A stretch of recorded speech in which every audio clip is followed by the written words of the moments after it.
2025 December 1 Siraj editorial. Syria അശാന്തികളെ അതിജീവിക്കട്ടെ. ഗസയിൽ Israel തുടരുന്ന വംശഹത്യാ ആക്രമണങ്ങളിൽ കൊല്ലപ്പെട്ടവരുടെ എണ്ണം 70,000 കവിഞ്ഞുവെന്നാണ് മാധ്യമങ്ങൾ റിപ്പോർട്ട് ചെയ്തത്. ആക്രമണം ആരംഭിച്ച 2023 ഒക്ടോബർ 7 മുതലുള്ള കണക്കാണിത്. ഒക്ടോബറിൽ വെടിനിർത്തൽ നിലവിൽ വന്ന ശേഷം 350-ലധികം പേർ മരിച്ചുവെന്നാണ് കണക്ക്. ഇതൊക്കെ ഔദ്യോഗികമായി സ്ഥിരീകരിച്ച കണക്കുകൾ മാത്രമാണ്. യഥാർത്ഥ മരണസംഖ്യ ഇതിനേക്കാൾ എത്രയോ അധികമായിരിക്കും. പരിക്കേറ്റവരും അംഗഭംഗം വന്നവരും അനുഭവിക്കുന്ന ദുരിതങ്ങളൊന്നും എവിടെയും രേഖപ്പെടുത്തുന്നില്ല. ഔപചാരിക വെടിനിർത്തൽ വന്ന ശേഷവും ആക്രമണം തുടരുന്നത് ഗസയിൽ ഒരിക്കലും ജീവിതം സാധാരണ നിലയിലേക്ക് മാറരുത് എന്ന ലക്ഷ്യത്തിലാണ്. ദുരിതാശ്വാസ സാമഗ്രികൾ കടത്തിവിടാതെ ഇപ്പോഴും ഗസക്കാരെ പട്ടിണിക്കിടുകയാണ്. ട്രംപിന്റെ ഗസ പ്ലാനിനെ പിന്തുണച്ച് പ്രമേയം പാസാക്കിയ രക്ഷാസമിതി വെടിനിർത്തൽ ഉടമ്പടി ലംഘിച്ച് ഇസ്രായേൽ തുടരുന്ന അതിക്രമങ്ങൾ കണ്ടില്ലെന്ന് നടിക്കുകയാണ്. അമേരിക്കയുടെ മുൻകൈയിൽ പാസാക്കിയ പ്രമേയം ഫലസ്തീനിനെ വിഭജിക്കാനും പുറത്തുനിന്നുള്ള സൈനിക ഭരണനിയന്ത്രണത്തിൽ കൊണ്ടുവരാനും ലക്ഷ്യമിട്ടുള്ളതാണെന്ന് തികച്ചും വ്യക്തമാണ്. ബന്ദികളെ വിട്ടുകിട്ടാൻ വെടിനിർത്തൽ നീക്കുപോക്കിന് തയ്യാറായ ഇസ്രായേൽ ഗസയിൽ മാത്രമല്ല വെസ്റ്റ് ബാങ്കിലും ആക്രമണം ശക്തമാക്കുകയാണ്. ഇതിനിടെയാണ് സിറിയയിലേക്ക് അധിനിവേശം വ്യാപിപ്പിക്കാൻ ജൂതരാഷ്ട്രം തുനിഞ്ഞിറങ്ങുന്നത്. ബഷാറുൽ അസദ് സർക്കാർ സ്ഥാനഭ്രഷ്ടമാകുകയും അഹമ്മദ് അസ്സർ ആയുടെ നേതൃത്വത്തിലുള്ള ഇടക്കാല സർക്കാർ ഭരണമേൽക്കുകയും ചെയ്തതോടെ താരതമ്യേന സുസ്ഥിരമായ അവസ്ഥയിലേക്ക് സിറിയ പ്രവേശിക്കുന്ന ഘട്ടത്തിലാണ് ഇസ്രായേൽ അതിർത്തി കടന്നുള്ള ആക്രമണം ശക്തമാക്കുന്നത്.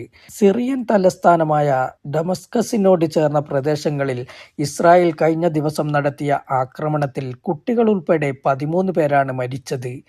ബെയ്ത്ത് ജിൻ മേഖലയിൽ ഇസ്രായേൽ ഡ്രോണുകൾ പറക്കുന്നത് തുടരുകയാണ്. വ്യോമാക്രമണവും കരയാക്രമണവും ഒരുമിച്ചാണ് നടക്കുന്നത്. തെക്കൻ സിറിയയിൽ നിയന്ത്രണം സ്ഥാപിക്കുകയെന്ന നെതന്യാഹു ഭരണകൂടത്തിന്റെ പദ്ധതിയാണ് നടപ്പാകുന്നത്. ഈ പ്രദേശത്ത് ഹിസ്ബുള്ളയുടെയോ ഏതെങ്കിലും സായുധ സംഘത്തിന്റെയോ സാന്നിധ്യമില്ല. ഈ പ്രദേശം ആക്രമിക്കുന്നത് എന്തിനാണെന്ന് മനസ്സിലാകുന്നില്ലെന്നും പ്രദേശവാസികൾ പറയുന്നു. അൽ-ഖ്വയ്ദയുമായും മറ്റു ഗ്രൂപ്പുകളുമായും ബന്ധമുണ്ടായിരുന്ന അഹമ്മദ് അസ്സർ സിറിയയിലെ ഇടക്കാല ഭരണ സംവിധാനത്തിന്റെ സാരഥ്യമേറ്റെടുത്ത ശേഷം ഇസ്രായേലിനോട് മൃദു സമീപനമാണ് സ്വീകരിച്ചിരുന്നത്. ഇത് നിലനിൽപ്പിനായുള്ള തന്ത്രമായി വിലയിരുത്തപ്പെട്ടു. സിറിയയെ പുനർനിർമ്മിക്കാൻ US അടക്കമുള്ള വൻ ശക്തികളുടെ പിന്തുണ അനിവാര്യമാണല്ലോ. ബഷാറുൽ അസദിന്റെ കാലത്ത് ചുമത്തിയ ഉപരോധങ്ങളിൽ നിന്ന് പുറത്തു കടക്കണം. അന്താരാഷ്ട്ര സഹായം ഒഴുകണം. ബഷാർ വീണതിനു പിറകെ തന്നെ ഇസ്രായേൽ സിറിയയിൽ സൈനിക നടപടി ശക്തമാക്കിയിരുന്നു. എന്നിട്ടും ഏറ്റുമുട്ടാനില്ലെന്ന സമീപനമാണ് ഇടക്കാല സർക്കാർ കൈക്കൊണ്ടത്. എന്നാൽ ഈ സംയമനമൊന്നും ജൂതരാഷ്ട്രത്തെ അധിനിവേശ ആക്രമണത്തിൽ നിന്ന് പിന്തിരിപ്പിക്കാൻ പര്യാപ്തമല്ലെന്ന് ഇപ്പോൾ വ്യക്തമായിരിക്കുന്നു. അസ്സുവൈദ മേഖലയിൽ ഡ്രൂസ് വിഭാഗവും ബദവി വിഭാഗവും തമ്മിലുള്ള തർക്കങ്ങളിലേക്ക് നുഴഞ്ഞുകയറി പ്രശ്നം സങ്കീർണമാക്കാൻ കഴിഞ്ഞ ജൂലൈയിൽ ഇസ്രായേൽ പ്രതിരോധ സേന ശ്രമിച്ചിരുന്നു. ഡ്രൂസുകളുടെ സംരക്ഷണ വേഷമണിഞ്ഞെത്തിയ ഇസ്രായേൽ സൈന്യം സിറിയയിൽ ആഭ്യന്തര സുരക്ഷയിലേക്ക് നിയമവിരുദ്ധമായി കടന്നുകയറുകയാണ് ചെയ്തത്. 1967 യുദ്ധത്തെ തുടർന്ന് ഇസ്രായേൽ കൈവശപ്പെടുത്തിയ ജൂലാൻ കുന്നുകളിൽ നിന്ന് ഇപ്പോഴും പിൻവാങ്ങിയിട്ടില്ല. അസദിന്റെ പതനത്തിനു ശേഷം 1974 കരാർ ലംഘിക്കുകയും സിറിയൻ ഭാഗത്തേക്ക് കടന്നുകയറുകയും ചെയ്ത ഇസ്രായേൽ ഇരു രാജ്യങ്ങളും തമ്മിലുണ്ടാക്കിയ ബഫർ സോൺ ധാരണ പൊളിച്ചിരിക്കുന്നു. നിരവധി തവണ ഡമസ്കസ് ആക്രമിച്ചു. സിറിയയുടെ ആയുധപ്പുരകൾ നശിപ്പിച്ചു. ഇറാന്റെ സ്വാധീനം അവസാനിപ്പിക്കലായിരുന്നു ഇസ്രായേലിന്റെ യഥാർത്ഥ ലക്ഷ്യമെങ്കിൽ ചെയ്യേണ്ടിയിരുന്നത് ബഷാറുൽ അസദ് സ്ഥാനഭ്രഷ്ടനായ ശേഷം സിറിയയുമായി സമാധാനപരമായ സഹവർത്തിത്വം ഉറപ്പാക്കുകയായിരുന്നു. അതിനുപകരം സിറിയയെ അരക്ഷിതമാക്കുകയാണ് ജൂതരാഷ്ട്രം ചെയ്യുന്നത്. ഈ മാസമാദ്യം തെക്കൻ സിറിയയിൽ നിയമവിരുദ്ധമായി കൈവശപ്പെടുത്തിയ പ്രദേശത്ത് ഇസ്രായേൽ സൈനികരോടൊപ്പം പ്രധാനമന്ത്രി ബെഞ്ചമിൻ നെതന്യാഹു പ്രത്യക്ഷപ്പെട്ടത് സിറിയയെ വെല്ലുവിളിക്കുന്ന നടപടിയായിരുന്നു. ജൂലാൻ താഴ്വരയിലെ സിറിയൻ പ്രവിശ്യയായ ഗുനൈത്രയിലുടനീളം ഇസ്രായേൽ സൈന്യത്തിന്റെ ടാങ്കുകളും ചെക്ക് പോസ്റ്റുകളും സ്ഥാപിച്ചിട്ടുണ്ട്.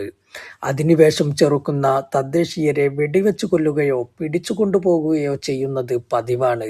സുരക്ഷാ മുൻകരുതലുകൾ എന്നാണ് ഇത്തരം അറസ്റ്റുകളെ ഇസ്രായേൽ വിശേഷിപ്പിക്കാറുള്ളത്.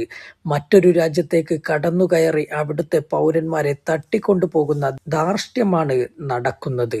14 വർഷത്തെ വിനാശകരമായ ആഭ്യന്തര യുദ്ധത്തിൽ തകർന്ന ഒരു രാജ്യം ഒറ്റപ്പെടലിൽ നിന്ന് പുറത്തുവന്ന് അഭിമാനകരമായ നിലനിൽപ്പിന് കിണഞ്ഞു പരിശ്രമിക്കുമ്പോൾ അതിന് തുരങ്കം വെക്കാൻ പീരങ്കികളും മിസൈലുകളുമായി ഇറങ്ങുന്ന അയൽരാജ്യം അക്രമിരാഷ്ട്രമല്ലാതെ മറ്റെന്താണ്? അഹമ്മദ് അസ്സർ ഈ അടുത്താണ് വാഷിംഗ്ടണിൽ ചെന്ന് ട്രംപിനെ കണ്ടത്. എല്ലാ പിന്തുണയും ട്രംപ് വാഗ്ദാനം ചെയ്തു. അതിജീവനത്തിന് പോരാടുന്ന സിറിയയെ സഹായിക്കാൻ ട്രംപിന് വല്ല ഉദ്ദേശവുമുണ്ടെങ്കിൽ ആ രാഷ്ട്രത്തെ ആക്രമിക്കരുതെന്ന് ഇസ്രായേലിനോട് നിഷ്കർഷിക്കുകയാണ് വേണ്ടത്. പണ്ട് സിറിയ റഷ്യയുടെ നടത്തിപ്പിലായിരുന്നുവല്ലോ. റഷ്യയടക്കം എല്ലാ അന്താരാഷ്ട്ര ശക്തികളും സിറിയക്കൊപ്പം നിൽക്കേണ്ട ഘട്ടമാണിത്.